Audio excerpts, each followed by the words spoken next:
spesso tarda a tornare, ammazza il tempo per non ragionare, testa in valigia ma non sa dove andare, cerca un antistress da impugnare.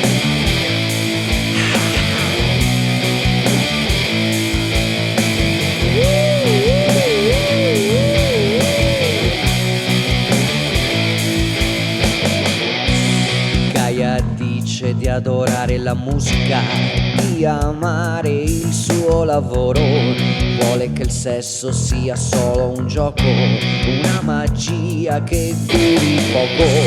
Gaia dice di non voler amare per paura di farsi male, ma puntualmente dice di provare emozioni che non sa spiegare. Ma qualcosa non